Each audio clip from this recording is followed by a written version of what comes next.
Doing it down here? You can do it up here. So we got the track. Already got everything down here then. We got everything up here. We don't have chairs up there. We have chairs. So I got all the the equipment and everything up here. Yeah, well, we're already live, so. We're already live? Yes. You're only 28 minutes late.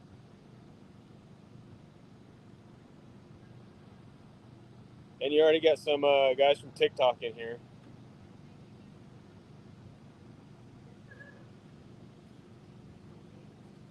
Well, everything's up here. We're already down here. No, you only have one thing down there. Chairs, iPad.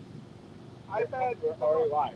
I literally have the camera, the lights, everything up here. It takes like 3 trips to go down.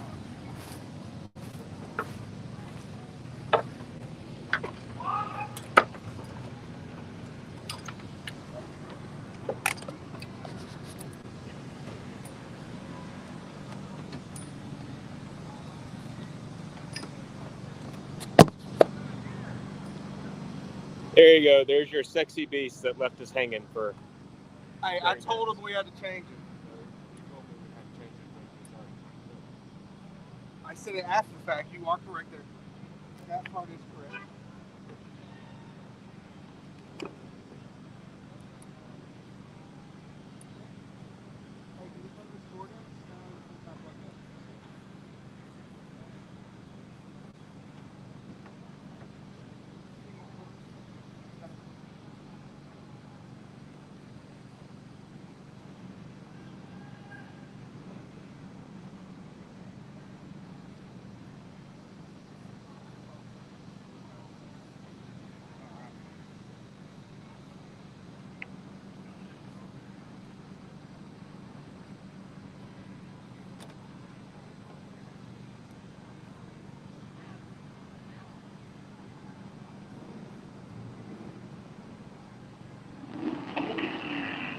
Alrighty.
I'm almost set up, guys. Almost set up.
Sorry.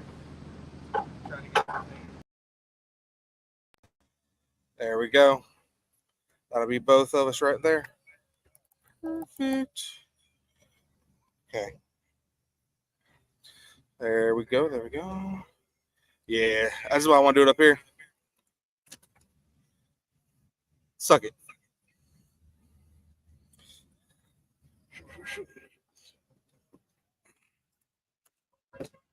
And I hope we get banned on TikTok too.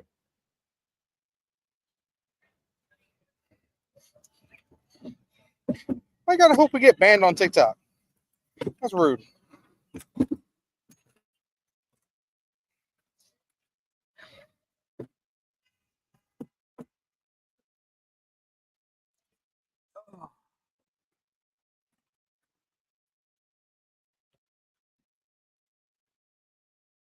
we go. All right. All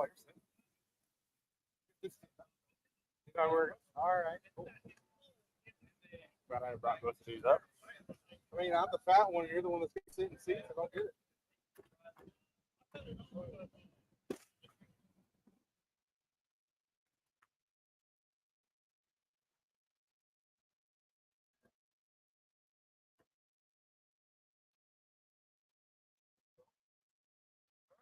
Just like that, finally back. Sorry, doing the hauler parade live on TikTok.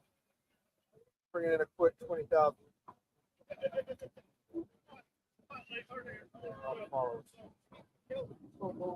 Perfect, perfect.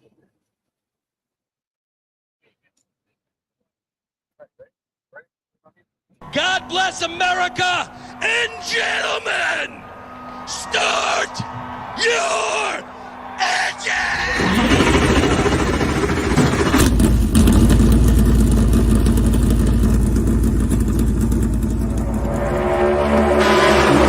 Still down there.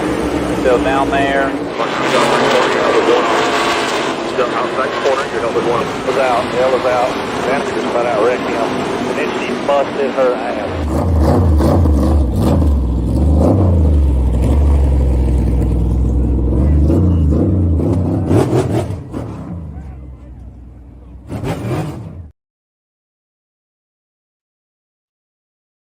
Oh.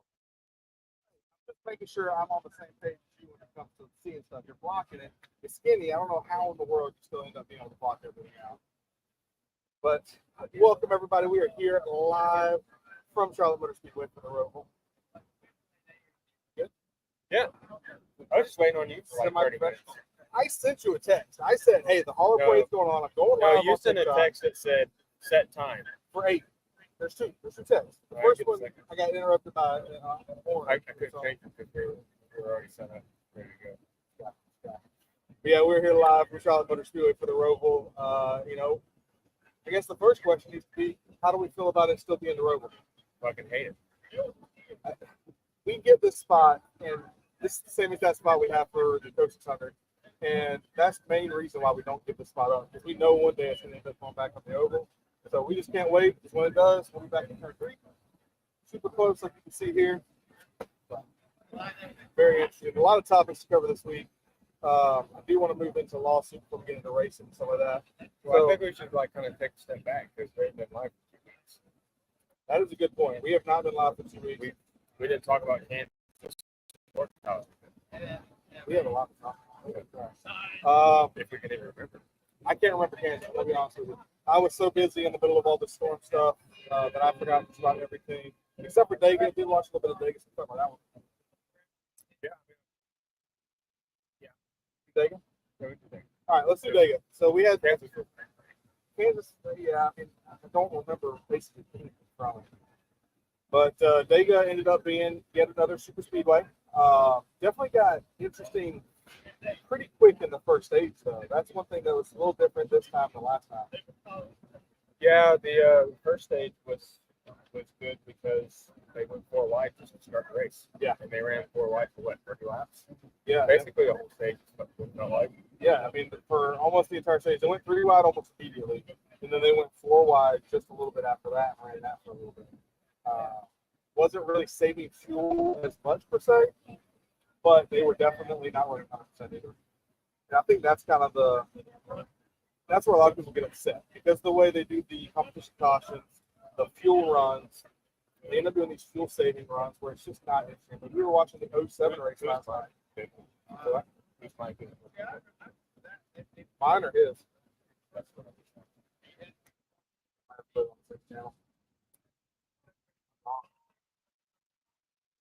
Both.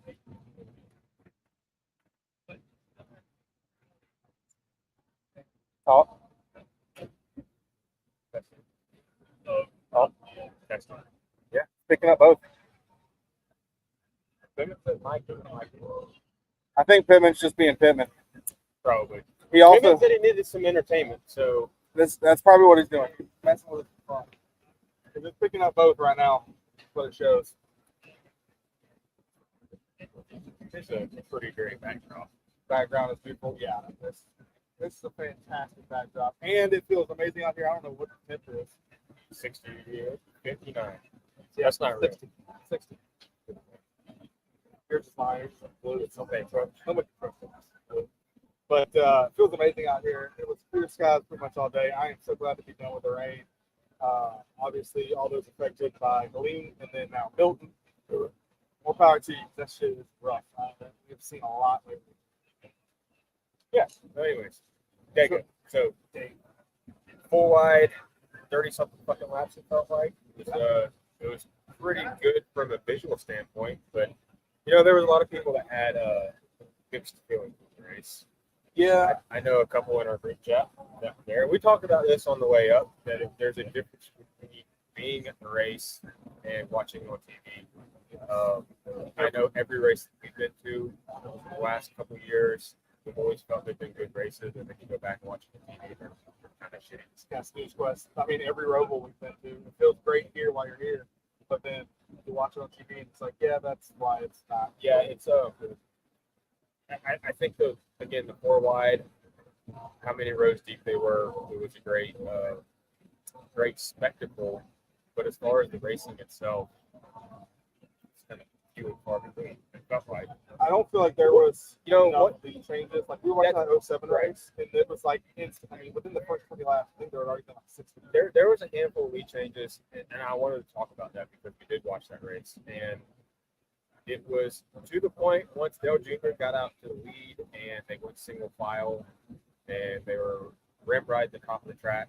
That's when it got kind of boring, and we kind of turned it off at that point. So there's some caveats to the package we have. We do have closer, tight pack racing than we had before, but as it is now, there may not be as much speed changes in actual competition. Right? But go back to like 07 and bring around the road, right top lane. So Yeah, you got to pick your battles. You're 100% right. Because people were complaining then. If you look at those races, people were complaining then. The only thing that was different is you could at least build up the momentum to get a pass in by building, rather than now where it's just, all right, you have somebody on your bumper. Are you going 100%? Are they going 100%? Probably not, because everyone's going 60% throttle to save fuel, so they can try to make that last stop as little fuel as possible. That is all the time. It's gonna be interesting. What's up, Andrew? In the chat. I'm already trying the great. How is it? How's the review? You gotta give Andrew a drink review. It's a 9 out of 10. Pretty good. I can't even taste the alcohol. But we definitely had a couple friends out there decoding them, and they said it was a fantastic race. And I could see, like you're talking about, it's like we automatically have a 15% buffer when you go to the track, because it's just the whole atmosphere is a whole different thing. The way you can feel the car is a whole different thing. So definitely watching on TV, I was not Yeah, because the second stage, it was decent, but it wasn't until I saw the first stage as far as 4 wide racing. There were 3 wide at times, but it still didn't seem like there was a lot of physical competition. So yeah, I don't. like no plastic. Yeah, it was a decent race. It was a decent mega race. I could have expected more. Well, so now we got to get into the part that I'm sure you'll have some opinions of. TVP. And what happened there with the red flag / yellow flag / nobody really knows there at the end with that big rat. Well, there was, it seemed like the week before, Kansas, Josh Berry had flat tires and they towed it back to the garage. And that was like what was the first 10 laps of the race? It was the second lap, third lap. Yeah. So does that set the precedent? It has to. And Josh already made that clear in his post-race interview that they're not being towed back, are they? And I think there was multiple people that was like, well, Chase was pushed back. So why are we drawing the line here and choosing, each week rule changes? Like there's no cut and dry line. If you have to be assisted back with this, then should be able to continue the race. I actually agree with you. If you got 4 flat tires on lap 3 and you're out, that's bullshit. Especially because all you did was touch the wall, but it was very little damage. You looked at what Chase Elliott, you look at Chase Elliott or some of these other ones, it was horrendous. So, I mean, this is definitely one of those things where NASCAR is being consistently inconsistent. My big problem with this is Ricky Stenhouse, the guy that won the race. Technically, the car was not legal, but yet it made it through spec as legal. Well, in the rule book, they're supposed to have the door phone re-put back in the door. Get a hole in the side of the car. Also involved in that accident because of the way they did the yellow flag during the red flag, but didn't move the team out here, but did let the teams in the garage, the pit road actually work on the car. It makes absolutely no sense. Ricky Stenhouse didn't win that race. And my problem with that too is, so that was like 5 laps to go that wreck happened, and it's going to be a hard call to tell a leader, hey, as far as missing a required piece of equipment in the race, you got to come in even if leading. But for like the last 40 laps, the 6 and 17 roof rails were falling off. They fell off. They were completely gone. So you NASCAR, know they had to NASCAR couldn't catch that, and I'm sure they knew about the door phone and Ricky's. Like, Can't miss it. why are we Wide open batting? hole. Why are we batting eyes to one thing versus another? Like, you would think that there hasn't been any penalties for 6 and 17. Has there? No, those were mandated safety items. Yeah. So you would think that those pieces were coming off, that NASCAR should have made a call right there in the race that you need to fix it. That's also race manipulation because what they're doing is slipping air. Trying to slip air. It's the same thing as the windshield bolts. Last year for the 10 car, actually beginning of the year, with its roof rail for the 10 and the 41. But then again, last year when it was the 4 car with Harvick in it, remember those screws both came out of the windshield and they were DQ. Nothing happened for the 17 and 6. Now I'm a Busch fan, so I'm glad it did. But at the same time, I want things to be consistent. And NASCAR is just not giving stuff. And it just makes absolute sense. It's infuriating because they come up with a DVP. They put a rule set around it. That's what it should be. Now, you just need to get rid of the DVP because they moved that rule book so many different times. It just doesn't make sense. Yeah, the DVP. I don't think there's anything good that comes from it. I understand what was implemented with the Gen 6 car. You had body panel stuff coming off that caused precautions, but the way these cars are constructed now, I don't feel like you're going to have body panels just falling off. They're super rigid. They're rigid, right? And they're like basically Lego cars where body panels just go together in good pieces. So, yeah, I mean, DVP just needs to go away. It would make the racing and the championship battles and the points battles, it would make it more intriguing. Because if, for instance, Ryan Blaney, yeah, he had a nice little buffer of points, and for a while there, he was below the cut line when the big one happened, and a lot of guys got shuffled out. Yeah. But if Blaney would have been able to go, behind the wall, fix his car for 20 laps, come back out, like he could have gained way more points, and it can make a difference, when it comes down to the cut line. So yeah, those are storylines that I feel like we've lost because of the DVP, and we have bullshit cautions. Well, then all of a We sudden, have cautions coming with 10 laps to go that come out of nowhere. Mark Trips hits the wall a couple weeks ago. Brushes the wall. Yeah, brushes the wall, and there's a caution. Yeah. So if we're throwing cautions for bullshit like that, then Why does it matter if recall right? So yeah, I think it's just a stowaway. It's a shame. We've been watching some of these races from 2005, 2010, and it's amazing the difference that has transpired. Oh, so you forget, like we were watching yesterday, and I forgot how great it was to watch that style of racing. It was just completely different. Now, getting back into the DVP, I just want to kind of give my opinion on. I know we talked about this a bunch on what the DVP should be. Now, obviously, pretty much not there. Is basically what we're saying. But here's my thing: if there is a wreck, yellow comes out. If it's a wreck bad enough, like what happened there, it should have been red flag. During red flag conditions, cars can be towed back to the pit. We don't need people making decisions up in a tower about that car. That much I agree with. I think that they need to make that better. The Josh Berry incident, that 100% came from the guy up in the tower said, hey, you can't do this anymore. You, by the letter of the law, at the time, you can't race anymore. Your race is done. So, under red flag conditions, they can take the car back to the pit boxes so the team can assess it. Not work on the car. That's another thing that happened with this accident. During the yellow flag, teams were allowed on pit road to work on the vehicles that were there, even though the pace car was still not working.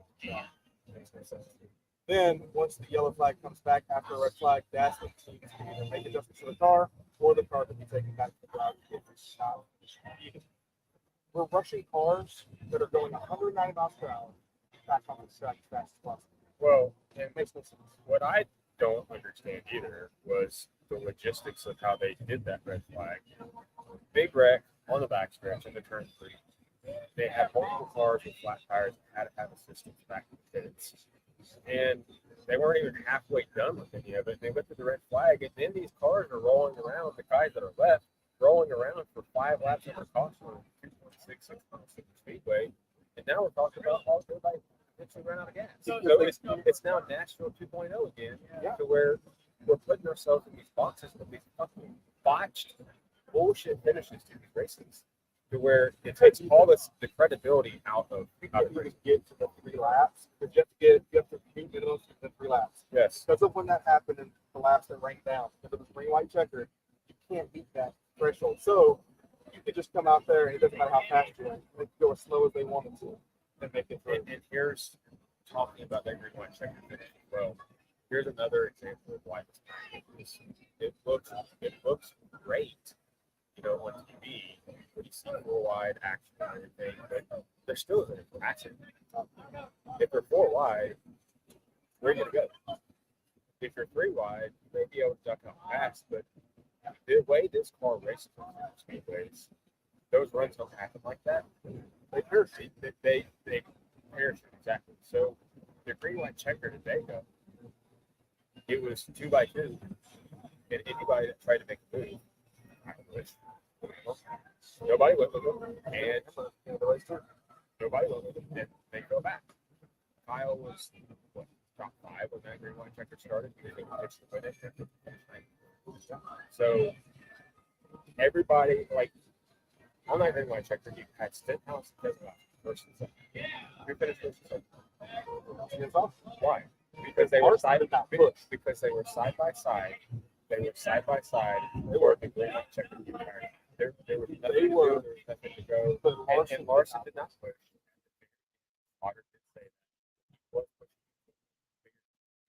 I think The last, he pushed them out and gave Kevin Last the opportunity to take the run, and he did nothing. Yeah, I agree with you there. That's where I think that's exactly where, because he was really hoping that Brad would end up pulling up in front of Stenhouse to block him, and then that way he could go underneath. I really think that's probably what the game plan was. But and they were pushing. Like I was on the whole board with Kyle, and they were pushing the fuck out of each other. But the outside line was doing the same thing.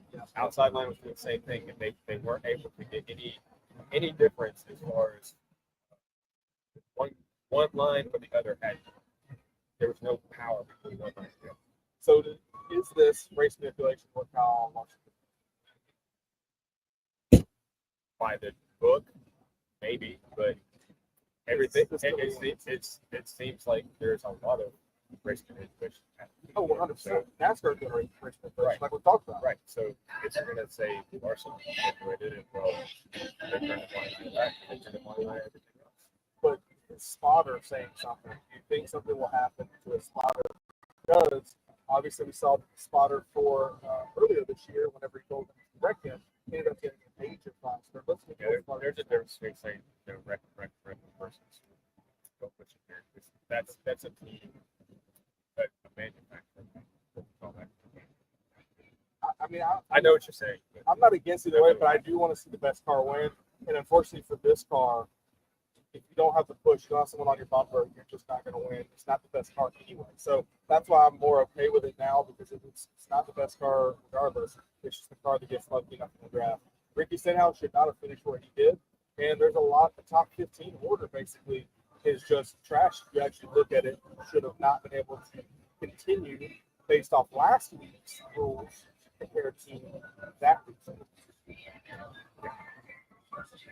But all right, But so congrats to Ricky. I mean, that's a big money. It's not as much money as it is for like Harrison Burton winning for the Wood brothers, because they can't jump up to top 15, top 16 with a win. But it definitely gives them money.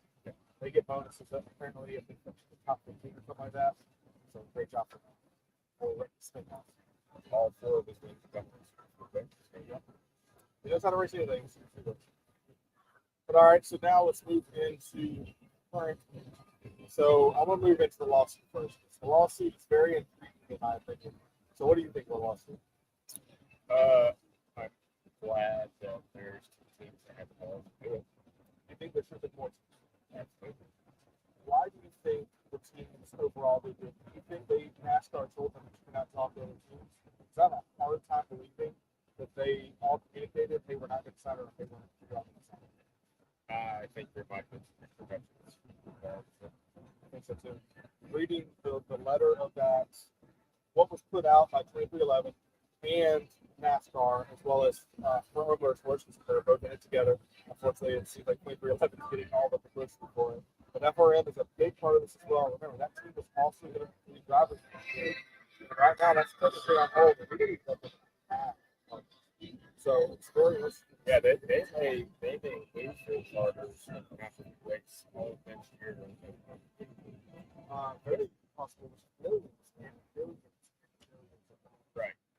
I watched something this morning actually. Skinny Wallace kind of breaking down what they had said. And of course, they put 2311 filed their injunction to basically ask for just because they're not signing any charter agreement, that they ask for a charter essentially in 2025 while this year worked out, because it would cause harm, irreparable damage to the team and financially and everything else.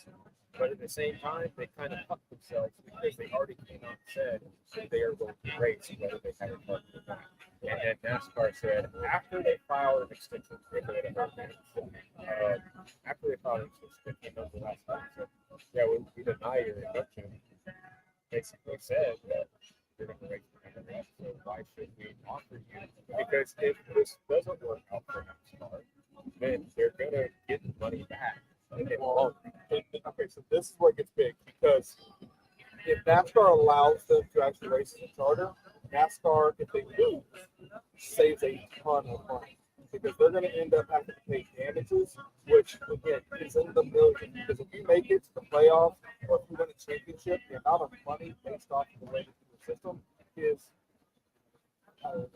like we're talking about multi-millions, not just 7 digits. We're talking about 8.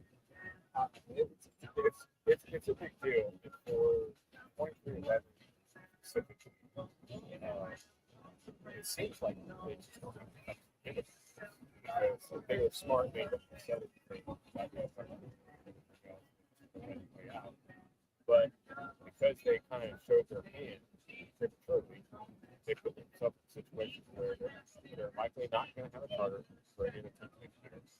A lot of revenue is going to be lost, but they already promised their employees and everybody that they're going to have jobs. So that's going to put Benny and Michael in that spot. I'm sure Michael has money to do whatever it takes to get through this. They're obviously, they're taking this risk, and they are obviously, they're serious about this. Be able to go and wow. This is David versus Gold. Absolutely is. Because and that's why I'm fully supportive of things, because if you got two teams that are like basically forcing us to sign it, that's, yeah, that's a big deal, and good for them to do what's right. And from everything it sounds like this charter agreement that everybody else is signing, it's still outstanding. Is that, I mean, when you I've heard a lot of things. Some of it's been published, some of it hasn't. Teams not being allowed to do outdoor racing. So I don't know if that means the drivers as well. I don't think they can control the drivers, but the teams themselves cannot, in any way, shape, or form, assist in another racing, whatever that's be. So whether that's cars or all the different, I mean, there's racing series across the US. But it just makes no sense. Now, the one that I don't understand from is the one that NASCAR put in there about paying drivers directly. So apparently this is for the tournament, obviously. The tournament they came up with. NASCAR wants to be able to pay the drivers out. Don't really, other than sponsorship and funding, understand why people are doing that.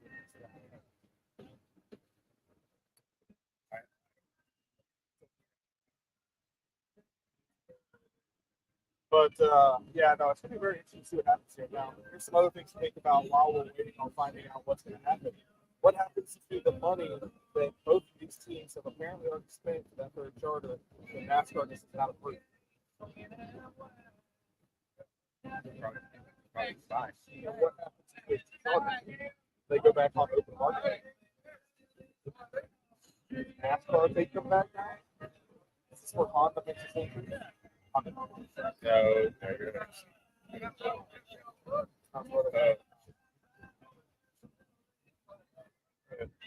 yeah, it's great. Yeah, I don't know what's going to happen with the charters that have not been purchased. Especially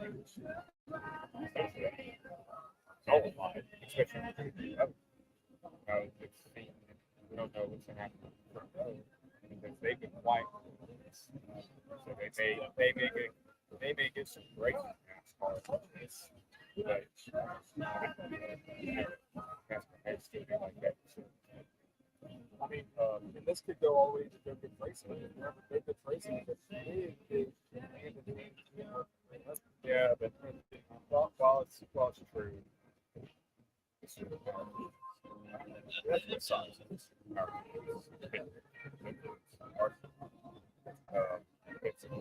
They all signed it, and like Rick's reason, I was just hired. Richard was like, yeah, I got it. Exactly. But to understand, you know, you have obligations to pay guys and everything. What do you think that if the entire team base, which are a large all got together, basically did a strike like this? NASCAR would listen. In my opinion, I think it would. Yeah. So I mean, I think that's the issue. Is the way they ended up doing this makes it difficult because the two teams that I would not have thought would hold out because they have so much money on the line with buying starters was Springfield and FRM. So the fact that they're one of the teams that held out, if they could just have some backing with a big teams that actually make this world around, imagine if Hendrick joins. Automatically, NASCAR's got to be like, okay, wait, we got to do something. Because now you have Hendrick, you have Larson, you have Chris Elliott, some of these big time main drivers that all are part of those teams. So NASCAR has to pay attention to that point because that's a big fan base. That and you think about the obvious impact of Alliance.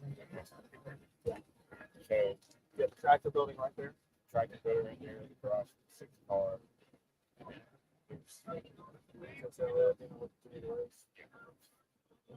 There's some weight added to it. So no, this charter is not right. We're not going to sign it. I think other people have points. But that hasn't happened. It's not going to happen. Hopefully this works out. Hopefully it makes a dent to the FB. It seems like they own too much of everything. That's the problem. They don't have anything that's farmed out. They're not like some of these other businesses where they farm out the systems and the pieces. Everything is controlled by them. the parts they use are owned. Yes, they have a manufacturer, but NASCAR makes sure that they're the only ones, or their parts that come from NASCAR. Then you talk about the tracks, which are owned by NASCAR. All the competition rules, all the judges, all the people that are up in the tower, all by NASCAR. So they kind of backed themselves in a corner a little bit with how they did this car. I don't know if they're going to default. I don't know if they're going to lose this. This is over 70 years that NASCAR is going to have. I don't think they plan on losing anything anytime soon. No, I don't think so. I think they're going to be in a tough spot. Interesting to see what happens here in the future. Hopefully, they both come out of it still alive. We do love this good team. I'm not a Bubba fan. Reddick, okay, we deal with some Reddick. FRM, I mean, it's just one of those teams that I'm not a huge fan, except for the fact that now Noah's going there. Yeah, now we're going to pick Noah. How is it? That's a great one. Because they're not going to be able to receive charter. Their performance.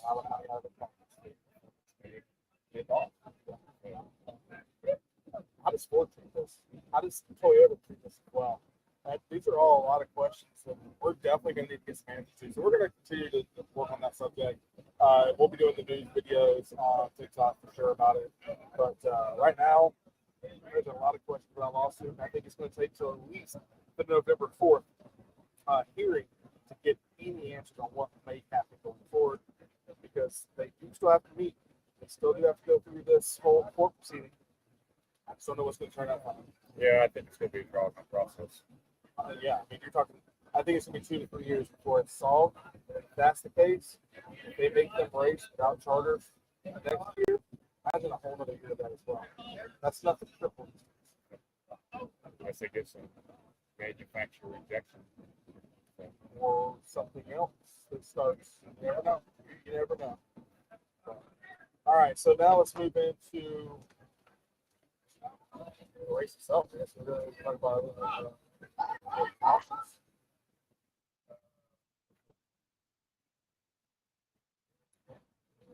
Sorry, that's a question. Yeah, we already talked about it. Yeah, we already got it out the way. Okay. Race weekend. Race weekend. So as you can tell, we got our Chris. We're going to be going to the garage. There's going to be a lot of content. I can't wait. What's your favorite part of getting the Chris? I don't know. The first day is kind of cool. Practice and everything. Kind of, not a lot of people out like race day. Just a couple of crowd of people. But like the day before, we're practicing qualifying. So a little bit easier to navigate through it. So that's probably the best part about it. I don't know. It's a unique experience. The unique experience is the best part to me. It's good to go through. You know, I've been able to get bits a lot. Been able to get on the tracks, just doing track times and stuff like that.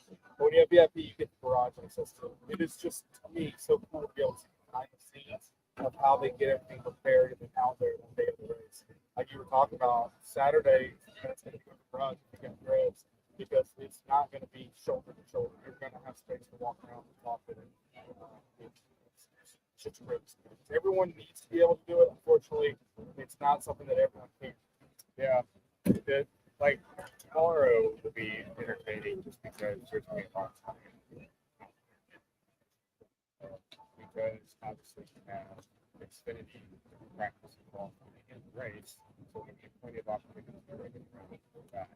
We did the cup stuff that we don't do as far as practice involved. So it'll be a pretty damn packed thing as far as being down there, checking out what's going on, getting content, trying to figure out whatever. Sunday, it's going to be Matt House.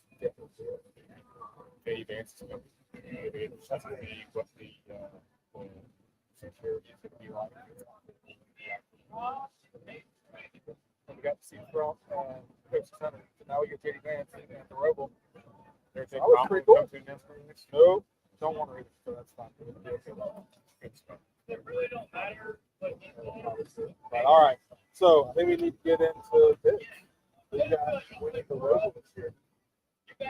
I don't know. I mean, we obviously have some breakers. SVG running it, and AJ. Although, just real quickly, the Xfinity tomorrow, SVG. Hey, while y'all are doing all that, They did. going to cut you off. But just round the next round. Right now, I think it's 7 points behind or something like that. He is. You know what sucks is just going back to how they can do. I don't see that. There's gonna be able to get the electronic money. That's all. That's all. Yeah, I don't really feel like Good one. I think it's not up.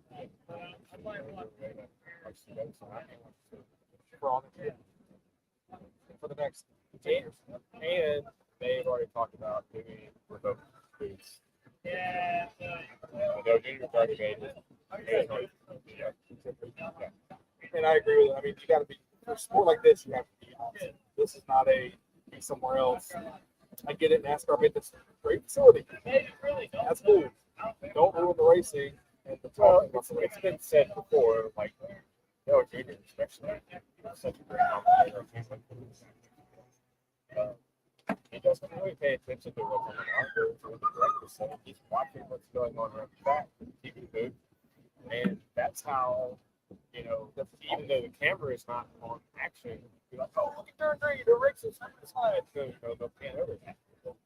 When you have a remote booth, you know, everybody at the track, and they're gonna just play with something. You're only following data. We've seen, especially when you get to these races, they only seem to follow the playoff drivers. That's it. If your driver's not a playoff driver, not even be on the track. So imagine if they're calling it based off of just what they're seeing on a screen on top of that. I just don't think it's very good.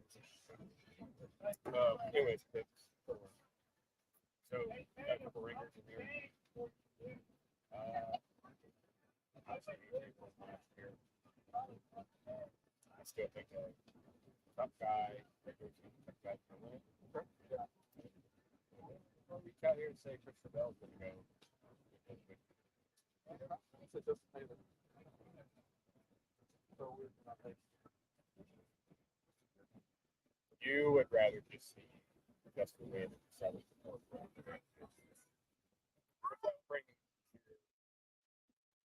A lot of people in the stands, they would love to do that. But Haley's not a slap on her. Yeah, Haley was. It's been a small sample size so far, but I think the remainder of the season, Haley's going to outrun. We kind of had some. I think that car's better than the car you came out in, unfortunately. But for Pro Racing, they're getting there. They're not there yet. So I think the car that is in now is better.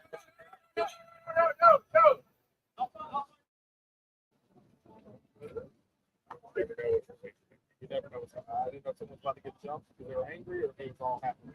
But yeah, so I'm gonna go with Justin Haley here. I think we can get that in a 7 car. That's just so much fun. But yeah, that's all. I mean, that's all I got. Heard in Eastern State. Enjoy some time. Make sure you tune around for all of our content. We will be going live Tuesday, not Monday, after the race. But we're going to be doing content on TikTok, Instagram. Going to be a lot of the photos, videos, behind the scenes. OnlyFans. That's just me. So unfortunately, because some people can't apparently get down. But that's all I got, man.